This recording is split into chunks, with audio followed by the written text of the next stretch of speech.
Hello, my name is Henriette and welcome back to my channel.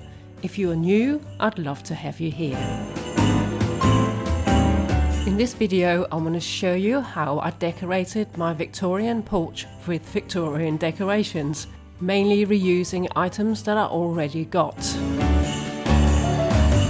I was definitely going to need some ornaments or baubles, so I started off by spray painting a lot of them in my colours that I want this year.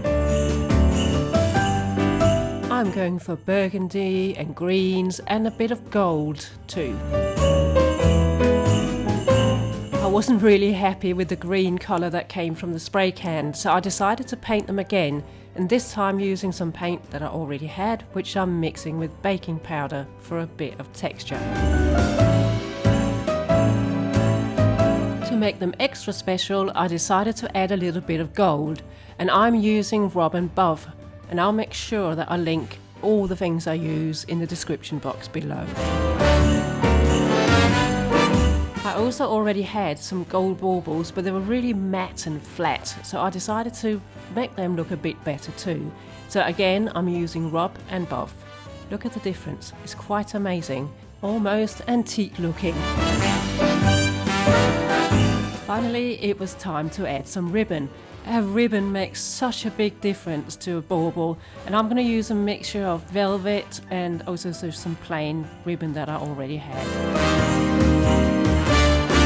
The other ornament I really wanted to include in my porch design was these bells, but they're all different colours and they didn't look very nice, I thought. So again, Rob and Buff. And here I'm mixing antique gold with European gold, and I'm using a paintbrush because it gives you a bit of texture, and I like that. Once I'd finished and they were all dry, it was time to put the rope back on. And then they were ready to go out in my porch. A big thank you goes to Ollny for sponsoring this video. They have very kindly sent me these 400 fairy lights, which are waterproof. They are IP44. They have 3 timers and 8 lighting modes. And I'm really happy to report they also come with a remote control.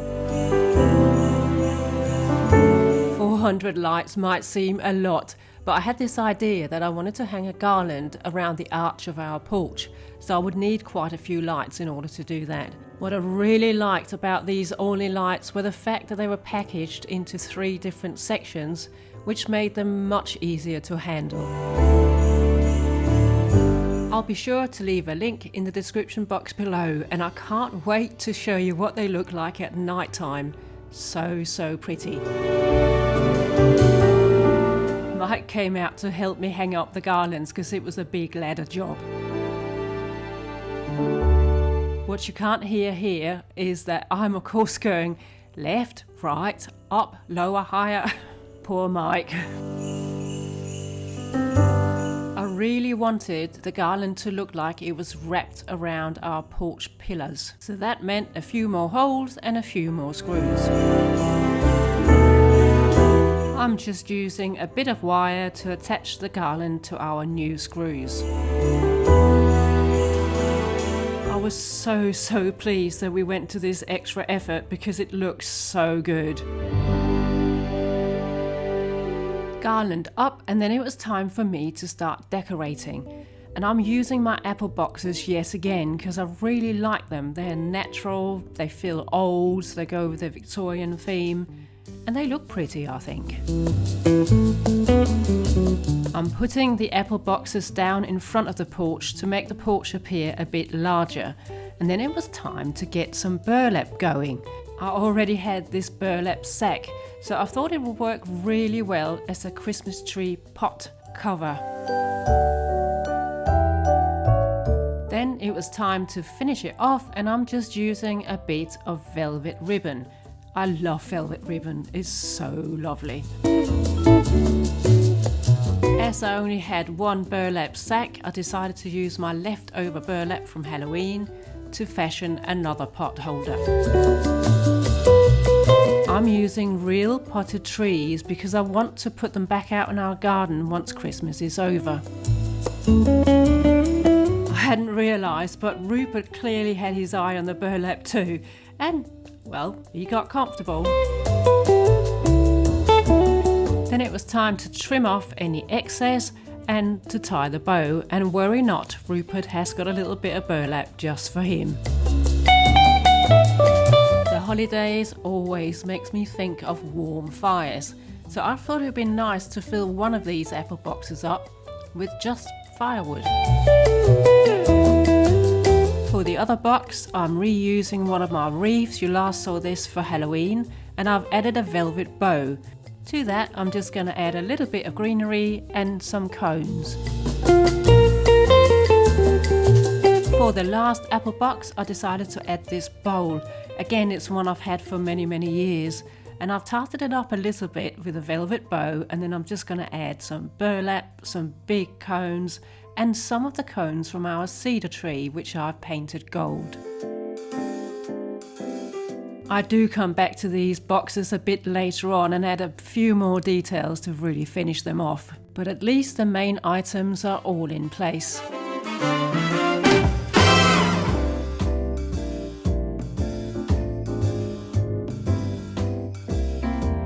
I've popped back inside because I wanted to add some real candles to my display, and I had these Ikea lanterns that I've had for years. They probably still sell them, they're very popular, and I'm just going to decorate them using a bit of lichen. The lichen I'm using here is mixed green, so you've got dark greens and light greens, very sweet. And then I'm going to add a couple of cinnamon sticks and a little slice of orange. Orange always reminds me of Victorian times because it was a real treat for them to have them. And yet another burgundy bow. There will be lots of those in this video, but they really do finish things off nicely. I had a few more larger items that I also wanted to bring out for my display, like this sledge. Again, it's one that I bought on eBay a long time ago. And these little deer, Mike and I made ourselves, and I think they're so charming. They work really well. I thought the candles would look really nice on top of the boxes, and I'm also adding a bit of dogwood. Now this is that lovely burgundy colour again, and it just looks amazing. I don't want too many decorations in the actual porch, and that's because this time of year we come home with lots of bags and I want there to be space. However, I didn't want it to look too empty either, so I've popped inside to make some faux presents or some fake presents, and I'm just going to be using empty cardboard boxes. Whilst I'm wrapping, I wanted to thank you all for watching this video. I am so very grateful. If you like what you've seen so far, please like, comment and subscribe. As always, I love hearing from you, and I promise that you'll hear back from me too. I'm sticking to my colour scheme with these presents, and I'm using sage green with sage green velvet ribbon, and of course that lovely burgundy with burgundy ribbon.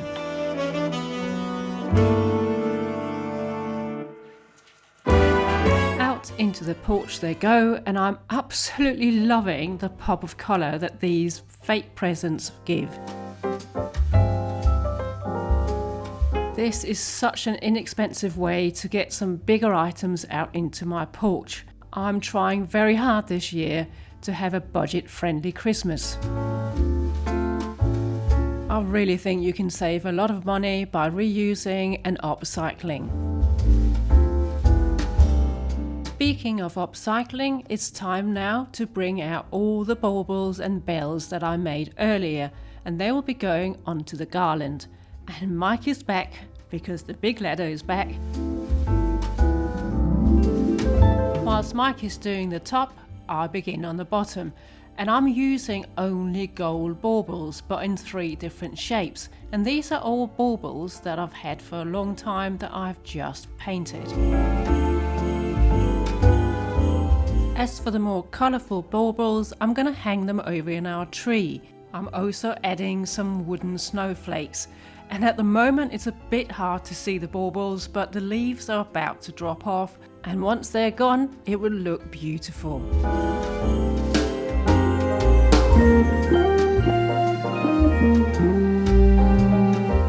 Time to make the all-important wreath, and I'm mixing some real stuff with some faux stuff.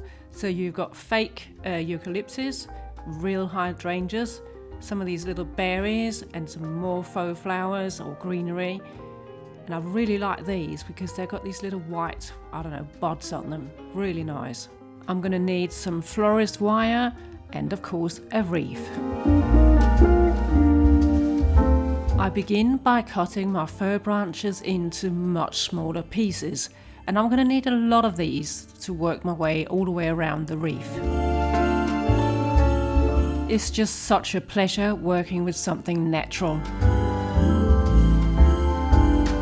To get started on my wreath, I make up little bouquets, if you like, and I'm mixing in different things in every single bouquet I make. So in this one I'm going to add one of the hydrangeas and also a little bit of the faux eucalyptus. I then attach it to the wreath using my floral wire, and I make sure that I go around twice with the wire and I pull it taut. If you want to see how I colour these hydrangeas, they were in my previous video and I'll be sure to link it below in the description box.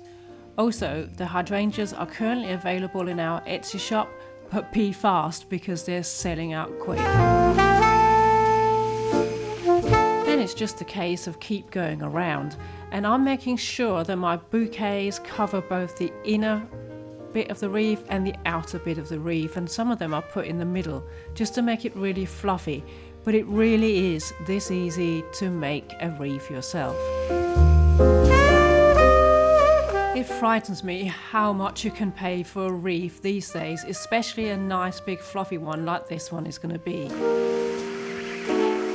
And of course, if you make it yourself, you can stand back and say, I did that, and feel some sense of pride. I want to repeat the bells that I have at the top of my porch, so I'm adding some more to my wreath and some little berries too. And out it comes in all its glory. Not that I'm completely happy, of course, but I will be very soon. It needed a little something extra, so of course, more velvet bows. And I'm leaving the ends on this velvet bow really long because I think it looks really nice. And I'm also going to add a bit of orange slices. I think these orange slices really give it some contrast, and of course, again, it's Victorian and I think it really sits well with the house. I had a few bits left over from when I made the wreath, so I decided to make a little spray which I was going to put on the sledge. I'm at this stage now with my front porch decor where I take a step back and see what needs a little bit extra, or if it's too much I take some away. But adding this little spray is definitely an improvement and I really like it.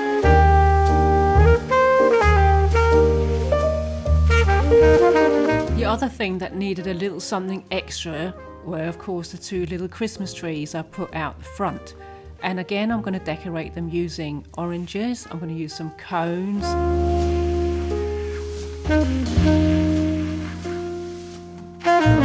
I also had some cinnamon sticks, which I'm going to add. And to finish them off, I wanted to add these little dark red berries, just to tie in with the theme. And once I got started, there was no stopping me with all these extra little bits I had left over. So I'm giving my whole display a healthy sprinkling of pine cones and little orange slices. I'm particularly enjoying just how natural this display is beginning to look. There was one more little thing I wanted to do in our front yard, and that involves some wreaths. Now these are faux wreaths and I'm not going to do very much to them, but just a little bit. They already had some cones on from last year, So I'm just going to add a couple of slices of oranges here and there just to brighten it up. Just so it goes with everything else, I'm adding a burgundy bow. I made 4 of these wreaths because I'm going to hang them on our 4 wrought iron gates. And that's it for now for the front yard and the porch. Here it comes, all finished in the daylight so that you can see it all a bit better. I'm really pleased with the way this all turned out. I think it sets the exact right tone for being Victorian and for being stylish too. But most importantly, I think it suits our home down to a T.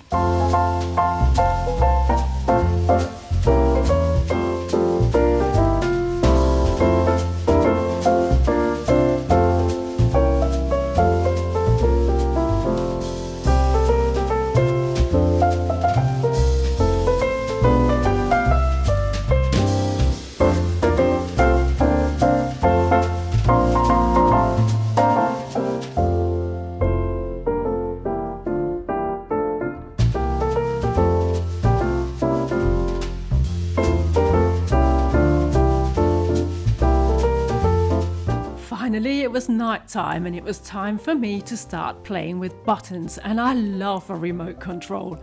So I got busy flicking through the 8 different light modes there are on these Ollny lights, and it was fun. I'm trying to pick the one that I like the best, but to be honest, I like more than one. These lights are warm whites, and I think they're so nice because it's like a welcoming hug when you come home. We also lit up our Ollny festoon lights, which are over in the tree, and they are also so pretty. If that isn't a welcome, I don't know what is.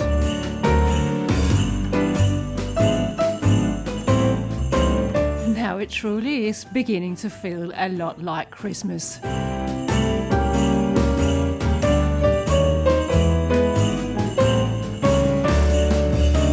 Instead of a food section in this video, I thought I'll give you another gift idea. And this one is very cheap to do and it's very effective. All you need are some candles and some serviettes or napkins. Now I'm cutting out all the little shapes that I really like, and then I'm making sure that it's only 1 ply. I iron them onto the candle, and I'm using a medium heat iron for this. This is so very relaxing, but just be careful that you don't burn your fingers.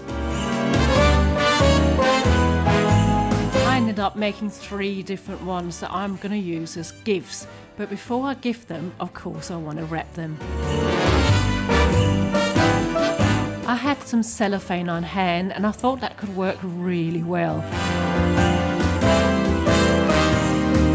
That's pretty much all from me this time. I'm going to leave you with some videos of me finishing off these candles, and I hope you all have a fabulous week, and I'll see you soon. Much love from London.